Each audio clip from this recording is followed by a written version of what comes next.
Hi, this is Stephanie Miller from The Stephanie Miller Show. Please enjoy this exclusive clip from my show on Political Voices Network. Oh, dear, you said you're running dangerously low on hopium this morning. Yeah.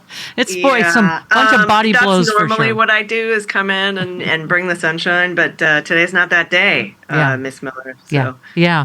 I mean, I was saying, Allison, this broke when we had Harry Littman on, and, I just knew from his immediate reaction it was bad. I think it took us, as most people, the rest of the day to realize how bad, right? I mean, when you read Justice Sotomayor, what's another word for gobs? Do you have a thesaurus, Chris? Get gobsmacked. Something else. He said today. Dumbfounded. Yeah. Nothing meets the moment, really. She writes, Allison, today's decision to grant former presidents criminal immunity reshapes the institution of the presidency, orders the Navy SEAL Team 6 to assassinate a political rival, immune, organizes a military coup to hold on to power, immune, takes a bribe in exchange for a pardon, immune. The indictment paints a stark portrait of a president desperate to stay in power because our Constitution does not shield a former president from answering for criminal and treasonous acts. I dissent. I have to say, if we talked about silver linings. I do feel like this could have handed the election to Joe Biden. I mean, as someone said, Roe took power away from women. This takes power away from all of us, and I think people are pissed, like they have never been before. What was your initial take yesterday? Yeah, that's my one silver lining. The other silver lining is actually a silver lining we kind of had in our heads going into this, thinking that this would have to be handed back down to Judge Chutkan and litigated a little more. We will have hearings. Chris, I don't know. Everything's coming up short. Surprised, astounded? Yeah. No. Okay. We will get to have hearings this summer. Evidentiary hearings. In Judge Chutkan's court. And I think that could go a long way to revealing to the American people what exactly went on. And on the Jack podcast, Andy McCabe said he was sitting with Tim Parlatore in the green room at CNN, who said to him, well, now this, how Jack Smith was waiting to indict the co-conspirators because he wanted this trial to go before the election. He didn't want to weigh it down. Yeah. That's not a thing anymore. So Jack Smith could indict the rest of the co-conspirators as well because this trial, he's not racing the clock anymore. Yeah. So those are my two things. But I was with you. I was reading that decision and I was like, all right, immunity for core executive powers. I'm with you. Okay. Presumptive immunity for official acts. What? And then it has to be decided by us. And the more you read, and then the evidence thing that you can't even use as evidence at trial. Or motive. Yeah, or intent, right? So, which is unbelievable. We've talked about this with the fraud trial, right? First Amendment. I have a First Amendment right to say fraud. And Jack Smith pointed out, you can say the election was stolen from you. That's your First Amendment right. What you can't do is use that knowable lie to commit a fraud. Well, now those knowable lies can't even come in as evidence anymore as long as they were official acts, which has to be litigated with a very high bar, burden of proof on the government. It is immunity for all intents and purposes. And do you agree with Ketanji Brown Jackson? I don't even get the split between official and non-official. She said, isn't it worse to say official acts of the presidency are immune? I mean, you can use the full power of the presidency to basically do whatever you want. I mean, that's what I said. It's the worse than Nixon saying, if the president does it illegal. They're saying specifically if Donald Trump does it, it's legal. Whatever he does is legal. This would have made what Nixon did in Watergate legal for Nixon. Yep. Right. Wouldn't have made it legal for all of his deputies, Mitchell and Ehrlichman and Nixon. Haldeman and all those, because they're not the president. But it's bad. It's really, really bad. Yeah. Doesn't matter though how long. I opened the show. I didn't think I'd get to use my Nixon and hell impression again, but yeah, you did. What the hell? Okay. What? Nixon. I'm for Nixon. I'm for Nixon. I'm for Nixon too. If you want a man with leadership, then Nixon is for you. Oh boy. Okay. Don't you love old-timey political ads? Sotomayor said the majority's decision completely insulates presidents from criminal liability. Argument by argument, the majority invents immunity through brute force. Under scrutiny, its arguments crumble. I mean, obviously, Allison, Jack Smith had said the former president acted as a private citizen pursuing his own personal gain, which seems clear to me. all of the acts we're talking about seems clear to me that these are, these were acts as either of a campaign or how is writing checks to a porn star? He's trying to get New York overturned. How is writing checks to a porn star an official presidential act, right? He did it in the Oval Office. I don't know. It'll be up to this really awesome court to decide that. But breaking news right now here on the show. The Manhattan sentencing of July 11th, the government and Donald Trump agree it should be delayed. The judge hasn't delayed it yet, but I don't see that he won't. Yeah, of course. Because of course. That was expected, though. Because of course, delay. Yeah. I can't. Okay, but I can't. What do you think's going to happen there? I can't imagine. I mean, of course, that's always his game is delay.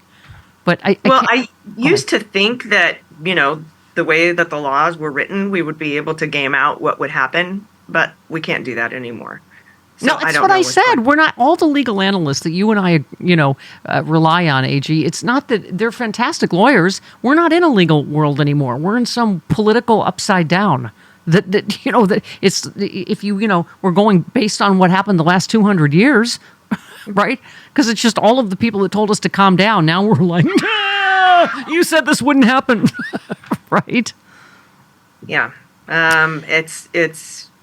there's no way to predict anymore or speculate with any kind of confidence because they've turned over affirmative action. They've gutted the SEC. They overturned the Chevron doctrine. They overturned Roe, and now this. They've made the president a king. I'm interested to see whether King Biden uses any of his new powers. Exactly. Listen, Chris Lavoie has literally like a bloodlust this morning, and it has been exacerbated by Russell General Honore calling us jackwagons. For instance, Dark Brandon with immunity writes, Jim, my goddess of liberalism. I guess that's me. Or it could be you. Now that SCOTUS has made their terrible decision, it's time for Dark Brandon to make MAGA pay. The FBI and the courts have ruled January 6th was an insurrection. Therefore, President Biden should use the Insurrection Act to arrest Trump and his henchmen as domestic enemies, send them all to Gitmo for military tribunals, including the representatives and senators who were complicit. We must save the republic. Lincoln would do it. Jim in Phoenix. I mean, there's President Biden last night, the decent man that we know, that is like, I don't want the powers of the king. That's not the way this country was designed. But what is your take on that? Because I know there's part of us going, we know Joe Biden's not going to do it, Okay, I don't think money should be in politics. Right. But while it is, our Democrats should take money from super PACs. Same with this. Yes. I agree that the president isn't a king, but if he is right now, you one side is going to use king stuff and the other side isn't. It's not. It's use it to your advantage while you have it. Exactly. That's what I've been saying all morning. I don't know at the end of our democracy if there's anything more dire or better time to do it. I don't know if something is beyond a break glass moment, Allison. If we were to use, I hope they're having these discussions at the legal counsel and in the White House with the White House counsel being like, all right, what can we do? Yeah. What can we legally, not. I mean, I don't. Again, with our new toys. Exactly. Yeah. Here's the president last night, real quick. The presidency is the most powerful office in the world. It's an office that not only tests your judgment, perhaps even more importantly, it's an office that can test your character. Because you not only face moments when you need the courage to exercise the full power of the presidency, you also face moments where you need the wisdom to respect the limits of the power of the office of the presidency. This nation was founded on the principle that there are no kings in America. Each of us is equal before the law. No one is above the law, not even the President of the United States. This is where I need nerd references. I don't know all the. Which nerd thing is the? I don't know. There's a benevolent king and then the evil. Get Mark Hamill on the phone. We're the Jedis, aren't we? Allison, help us. Because he said, I will respect the limits of POTUS's powers. I mean, but, like you say, I guess they just gave him new toys. So help us, Allison Gill. You're our only hope. There you go. Which limits of presidential power? The old ones or the new ones? Right.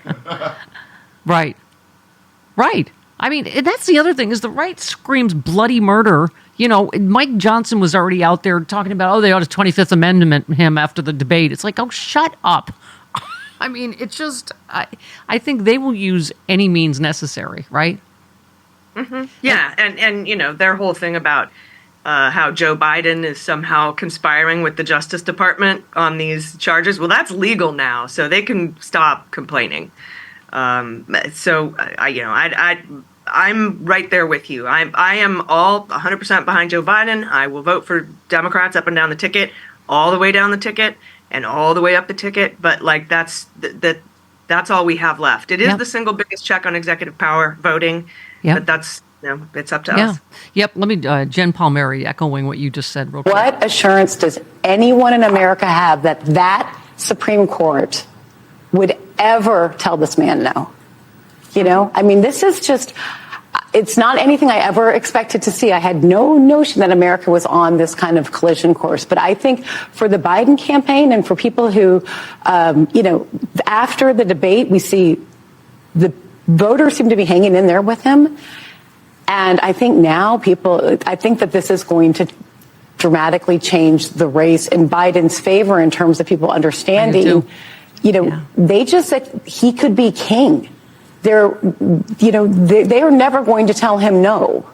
And there is one way to stop him, and that's to elect Biden. Yep.